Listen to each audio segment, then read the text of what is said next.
Bonsoir tout le monde, bienvenue à la consultation publique sur les projets de règlement 1824-23 et 1825-23, donc deux projets de règlement ce soir qui sont en consultation publique.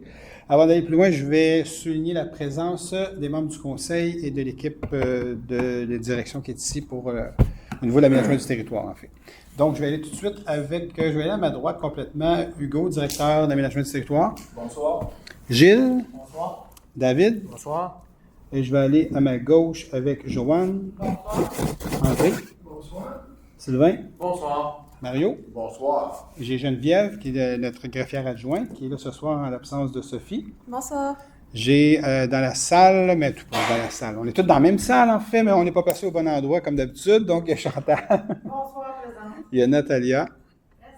Et il y a Nancy, directrice générale. Bonsoir, présent. Et Yacine, conseiller principal à l'aménagement du territoire, qui va faire la présentation de la consultation ce soir. Bonsoir, présent. Donc, sans plus tarder, Yacine, je te cède la parole. Donc, vas-y, mon ami, t'es capable. Bonjour tout le monde, bienvenue aujourd'hui à notre consultation publique pour deux projets de règlement. Donc, le premier étant le 1824-23. Donc, modifiant le règlement du journal 1528-17 afin de modifier les normes de stationnement pour les habitations isolées, ainsi que des normes concernant les foyers barbecue extérieurs fixes pour les usages du groupe habitation. Donc, ce projet de règlement-là a deux buts précis. Donc, c'est de modifier le foyer pour les habitations familiales isolées et on va toucher au foyer pour barbecue pour les habitations. Là, je vous ai mis dans le projet de règlement en tant que tel, on vient limiter tout ce qui est faux foyer barbecue fixe pour maximum de 4 logements. Par contre, quand on parle de barbecue extérieur non fixe, ils sont autorisés à tous les cas d'usage d'habitation. Après, on parle en cas d'un foyer extérieur au bois, pour éviter qu'il soit installé sur une surface asphaltée qui sert pour du stationnement, une aire de stationnement, une entrée charretière, une allée d'accès, on vient mettre des balises par rapport où est-ce qu'il doit être installé. Donc là, on parle de surface de béton, papier, alvéolé. Donc, ça, c'est pour tout ce qui est la section foyer, four, barbecue, etc. Après, pour ce qui est des entrées charretières, donc on vient préciser le fait que pour une habitation familiale isolée, pour l'allée d'accès, l'entrée charretière et l'allée de circulation, c'est maximum 7 mètres. Malheureusement, dans notre règlement avant, ce n'était pas très précis. Donc, on vient préciser le tout pour améliorer aussi l'explication qu'on peut donner aux citoyens, en améliorer l'application. Donc, bien évidemment, il va y avoir un changement qui va être fait à ce règlement-là à la suite de la procédure d'adoption par rapport au foyer extérieur, au barbecue extérieur, suite à des discussions qu'on a eues à l'interne pour la sécurité sur le territoire de la ville de Saint-Constant. Est-ce que vous avez des questions? Donc, le projet contient des dispositions propres à un règlement susceptible d'approbation référendaire, soit les articles 1, 2 et 3. Je vais expliquer les modalités pour faire une demande de participation à un référendum une seule fois pour les deux règlements. Donc, il est possible pour un groupe de citoyens et de citoyennes de réclamer une procédure d'approbation pour leur zone ou l'ensemble de la municipalité, le cas échéant, avant l'adoption d'un règlement ayant pour but de modifier certains objets des règlements de zonage ou lotissement. Ce recours est réalisable en transmettant au greffier de la Ville une demande à cet effet et signée par les personnes intéressées.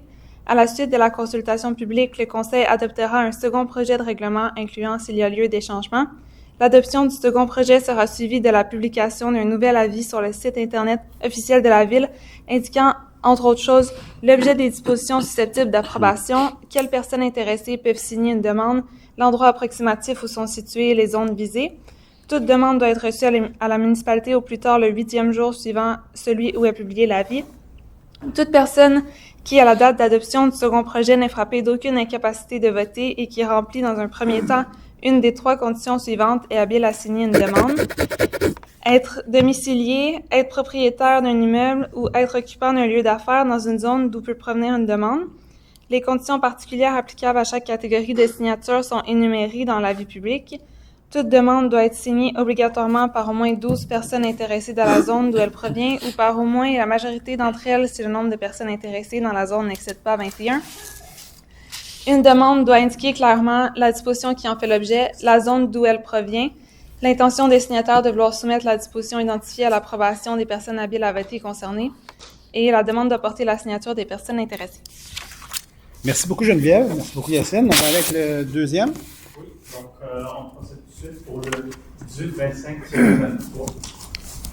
Donc, c'est le projet de règlement, modifie le règlement zonage 1528-17 afin d'agrandir la zone P540 au détriment de la zone P541. Donc, pour faire histoire courte, on va jouer un peu dans le secteur où est-ce qu'il y a l'école Jacques Lebas, tout simplement. Donc, on va jouer un peu avec la modulation des zones. Fait que je vous montre ça assez simplement. Donc, ici, ici c'est la rue de l'église pour pouvoir vous situer un peu. Donc, ça ici, ça c'est le terrain de Jacques Lebas. Donc, avant, on avait deux zones. On avait la P541 et la P540. Donc, on vient complètement supprimer la P541 qui devient la P540. C'est en prévision des travaux pour Jacques Lebas, c'est ce qu'on... Exactement. Dans le fond, c'est une modification qui est faite pour la construction d'un nouvel institut d'enseignement qui va aller là. Il y a certains changements aussi qui vont être faits à la grille des spécifications pour permettre un 4 étages, par exemple, pour enlever la hauteur en mètres par rapport aux étages. Donc, ici, c'est les zones conservées, les zones contiguës. Donc, les zones conservées sont ce gris, donc la P540, la P541 qui ne sera plus, qui sera supprimée tout simplement. On est ici rue des Saules, rue de l'Église, on a rue des Prémontrés. Donc, juste pour bien vous situer, on a la rue Saint-Pierre qui passe juste ici à droite.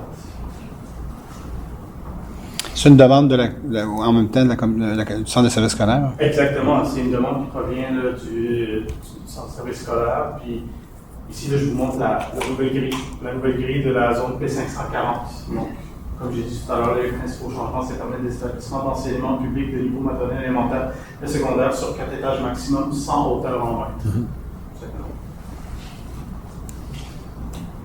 Est-ce qu'on avait des questions?